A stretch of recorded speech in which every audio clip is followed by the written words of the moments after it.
வணக்கம். தமிழா Divya TNPSC 2025 group தேர்விற்கான நியூ சிலபஸ் படி 6ஆம் வகுப்பு முதல் 10ஆம் வகுப்பு வரை உள்ள பிரித்து எழுதுக டெஸ்ட். மொத்தம் 30 வினாக்கள். ஃபர்ஸ்ட் கொஸ்டின், வின் பிளஸ் வெளி. விண்வெளி இதற்கான ஆன்சர்னு பார்த்தோம்னா வின் பிளஸ் வெளி. வின் பிளஸ் வெளி எவ்வாறு புணர்ந்ததுன்னா இயல்பாக புணர்ந்தது, எந்த ஒரு மாற்றமும் இல்லாமல். இரண்டாவது வினா, நீலவான எவ்வாறு பிரித்து எழுதலாம்னா நீலம் கூட்டல் வான். மொத்தம் புணர்ச்சி இதில் இயல்பு புணர்ச்சின்னு ஒன்று இருக்குது, விகார புணர்ச்சின்னு ஒன்று இருக்குது.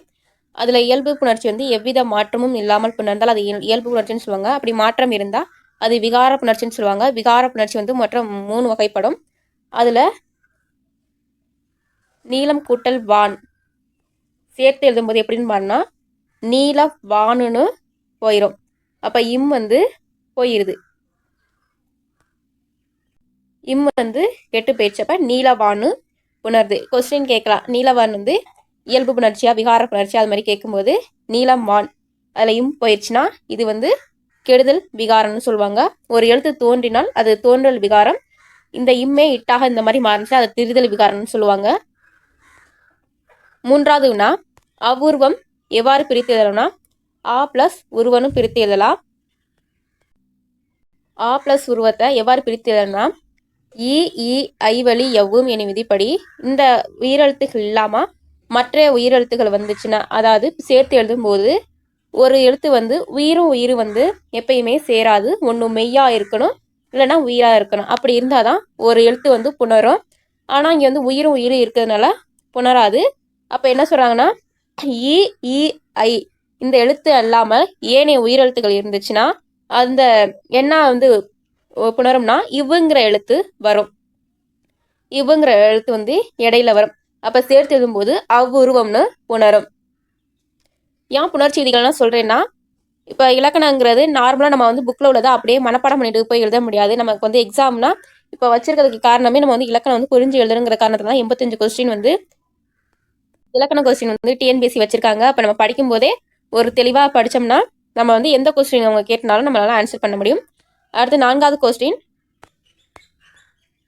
மருத்துவத்துறை. மருத்துவத்துறை எவ்வாறு பிரித்து சேர்த்து எழுதலாம்னா மருத்துவம் பிளஸ் துறைன்னு பிரித்து எழுதலாம்.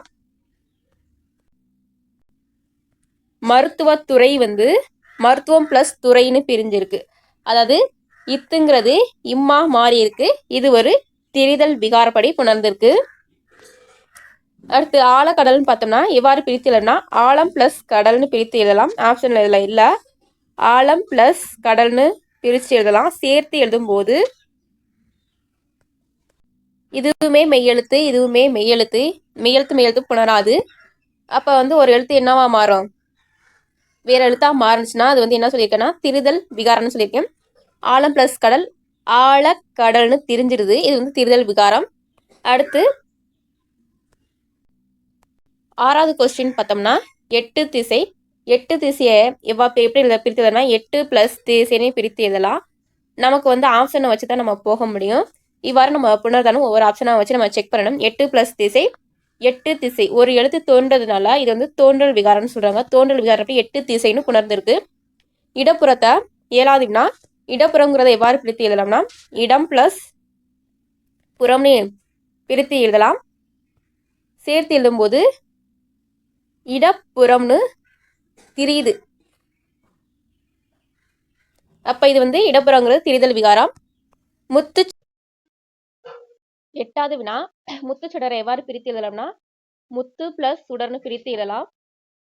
இப்ப இது நிலைமொழி, இதை வருமொழின்னு சொல்லுவாங்க. இது நிலைமொழி, இது வருமொழின்னு சொல்லுவாங்க. இப்போ கடைசி எழுத்து இங்கே பார்க்கும்போது நமக்கு என்னடா மெய்யெழுத்து மாதிரியே தெரியும், உயிர் மெய்யெழுத்து மாதிரி இருக்கும். நம்ம அதை பிரித்து பார்க்கணும். தூ இத்து கூட்டல் ஊனு, சூ இச்சு கூட்டல் ஊனு பிரித்தா வரும். நம்ம கடைசி எழுத்தை மட்டும் தான் பார்க்கணும்.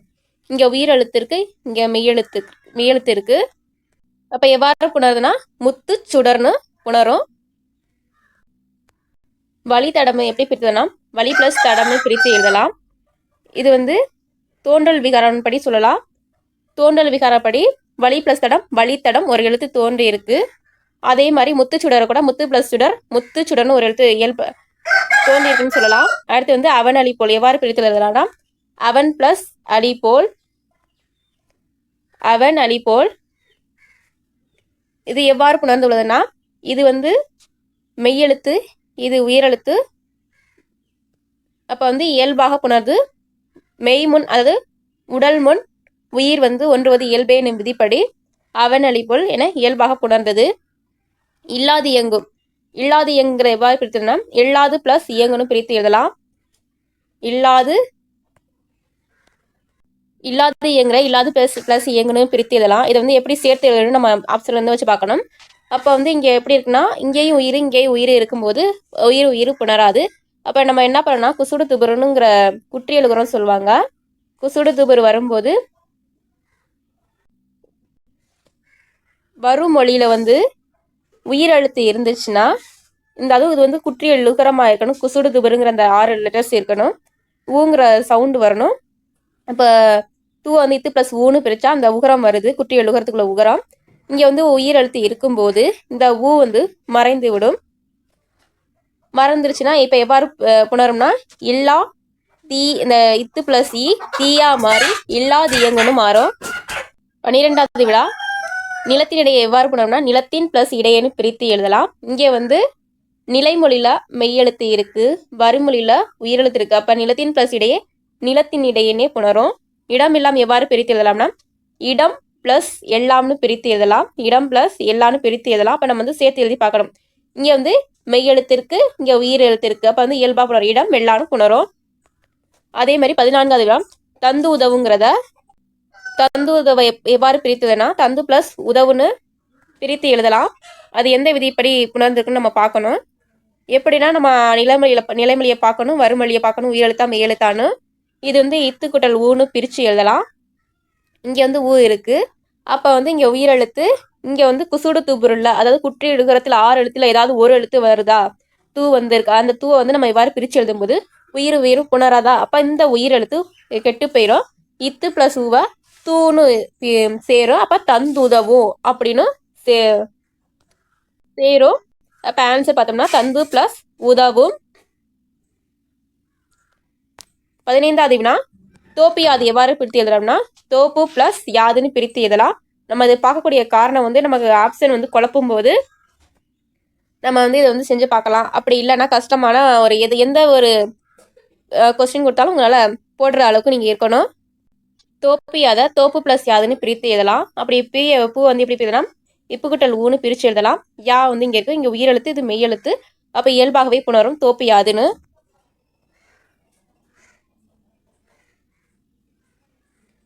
16வது வினா என்றென்றும் எவ்வாறு பிரித்ததுன்னா என்று பிளஸ் என்றும்னு பிரித்து எழுதலாம். என்றென்று எவ்வாறு பிரித்ததுன்னா என்று பிளஸ் என்றுன்னு பிரித்து எழுதலாம். நம்ம வந்து இந்த விதிப்படி செக் பண்ணணும். நம்மளுக்கு வந்து நிலைமொழி வந்து மெய்யாவா இல்லை உயிராவா இருக்கலாம். அதுக்கு ஆப்போசிட்டாக மாறி மாறி தான் இருக்கணும். உயிர் வரக்கூடாது, மெய்யும் வரக்கூடாது. அப்போ ரூவை வந்து இரு பிளஸ் ஊன்னு பிரித்து எழுதுறோம். இங்கேயும் வந்து உயிரெழுத்து, இங்கேயும் உயிரெழுத்து வரும். இப்போ உயிரெழுத்தா இருந்தால் இது வந்து கெட்டு போயிடும். அப்போ வந்து இரு வந்து ரேவா மரம் என்றென்றோம் அப்படின்னு சேர்த்து எழுத கிடைக்கும். தானோரை எவ்வாறு பிரித்து எழுதலாம்னா தான் பிளஸ் ஒருன்னு பிரித்து எழுதலாம். சேர்த்து இங்கே வந்து மெய்யெழுத்து இருக்கு, இங்கே உயிரெழுத்துக்கு இப்படி இருந்தால் நம்ம ஈஸியாக போகலாம். தானோருன்னு புணர்ந்துடும். ஆனந்த வெள்ளத்தை எவ்வாறு பிரித்து எழுதலாம்னா ஆனந்தம் பிளஸ் வெள்ளம்னு பிரித்து எழுதலாம். அதாவது ஆனந்த வெள்ளத்தை வந்து ஆனந்தம் கூட்டல் வெள்ளன்னு பிரித்து எழுதலாம். அப்போ வந்து நமக்கு மெய்யும் வரக்கூடாது. அப்போ என்ன ஆகும்னா ஆனந்த வெள்ளம். அப்போ வந்து இம்முங்கிற எழுத்து கெட்டு போயிடும், ஆனந்த வெள்ளம்னு புணரும். அதே மாதிரி போவது இல்லையை வந்து போவது கூட்டல் இல்லைன்னு பிரித்து எழுதலாம். போவது இல்லை வந்து இங்கேயும் உயிரெழுத்து இத்து கூட்டல் ஊன்னு வருமா, ஊ வரும், இங்கே ஈ வரும். அப்போ அந்த உயிரெழுத்து வராது. அப்போ இது கேன்சல் ஆகும். போவதில்லை இத்து கூட்டல் ஈ போவதில்லை அப்படின்னு மாறும். 19வது வினா. 20வது வினா கதிரினை எவ்வாறு பிரித்ததுன்னா கதிர் பிளஸ் ஈனன்னு பிரித்து எழுதலாம். இங்கே வந்து மெய்யெழுத்து இருக்கு, இங்கே உயிரெழுத்து இருக்கு. இருங்கிறது மெய், ஈங்கிறது உயிரெழுத்து. அப்போ வந்து மெய்யும் உயிரும் சேரலாம். அப்போ கதிரினை இயல்பா புணர்ந்துடும். தாய் கூட்டல் மொழி எவ்வாறு புணரும்னா தாய் மொழின்னு தான் புணரும். இது எதுக்கு இந்த விதிகள் அனைத்தும் சொல்றேன்னா, சேர்த்து எழுதும்போது ஆப்ஷன்ல வைப்பாங்க. ஒன்று இத்து வரும், இத்து இல்லாம இருக்கும். அப்போ வந்து சேர்த்து எழுதும்போது உங்களுக்கு கண்டிப்பா 1 மார்க் மைனஸ் ஆகும். அதுக்காக தான் தாய் கூட்டல் மொழி தாய்மொழின்னு தான் இயல்பாகவே புணர்ந்திருக்கு.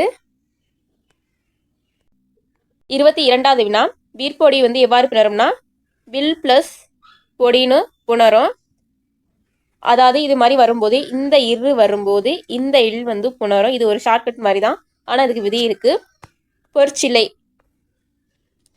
பொற்சிலை எவ்வாறு புணரும்னா, அந்தந்த லெட்டர்ஸ்க்கு ஏற்ற மாதிரி பார்க்கணும். பொற்சிலையை வந்து பொன் பிளஸ் சிலைன்னு தான் புணரும். பொன் பிளஸ் சிலைன்னு மாறும்.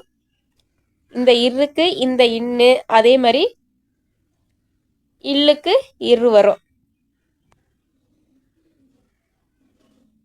24வது வினா, மட்டுமல்ல எவ்வாறு சேர்த்து எழுதலாம்னா, மட்டு பிளஸ் மட்டுமல்லைய மட்டு கூட்டல்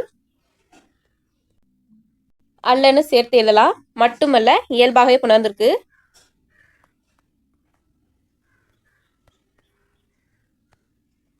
எனது உயிர எனது பிளஸ் உயிர்னு பிரித்து எழுதலாம். எனது பிளஸ் உயிர்னு பிரித்து எழுதலாம். அப்போ இங்கேயும் உயிர் இருக்கு, இங்கேயும் உயிர் இருக்கு. அப்போ உயிர் உயிர் சேராது. அப்போ இத்து கூட்டல் ஊன்னு பிரித்து எழுதலாம். ஊக்கு இப்போ கெட்டு போயிடும். எனதுயிர் அப்படின்னு மாறும். 27வது வினா, உறவழகு. இதை எவ்வாறு பிரித்து எழுதலாம்னா, உறவு பிளஸ் அழகுன்னு பிரித்து எழுதலாம். இது வந்து மெய்யெழுத்து. மெய்யெழுத்து எவ்வாறு எழுதலாம்னா, இவ்வு பிளஸ் ஊன்னு பிரித்து எழுதலாம். அப்போ உயிர் உயிர் இருக்கும்போது வராது. இப்போ உறவழகு அப்படின்னு மாறும். பாடறிந்து பாடு பிளஸ் அறிந்துன்னு தான் மாறும். பாடறிந்தா பாடு பிளஸ் அறிந்துன்னு மாறும். அப்போ இங்கேயும் உயிர் இருக்கு, இட்டு கூட்டல் ஊ, இங்கேயும் உயிர் இருக்கு. ஆனால் இந்த இடத்துல கண்டிப்பாக உயிர் இருக்கணும். அப்படி உயிர் இருக்கும்போது என்னன்னா, இட்டு கூட்டல் ஊ, இந்த உயிர் கெட்டு பேசுனா இட்டு கூட்டலா பாடறிந்துன்னு மாறும்.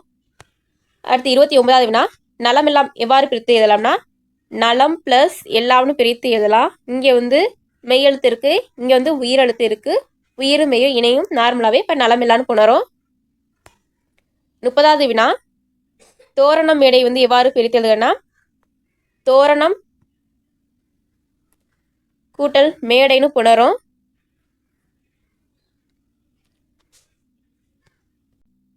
இங்கேயும் மெய்யெழுத்து இருக்கு, இம்முங்கிறது மெய்யெழுத்து, மெய்யெழுத்தா இருக்கு, மேடையும் மெய்யெழுத்தா இருக்கு. அப்போ வந்து புணரும் போது முன்னாடி நிலைமையில் ஒரு எழுத்து கெட்டு போயிடும். அப்போ தோரண மேடைன்னு புணரும்.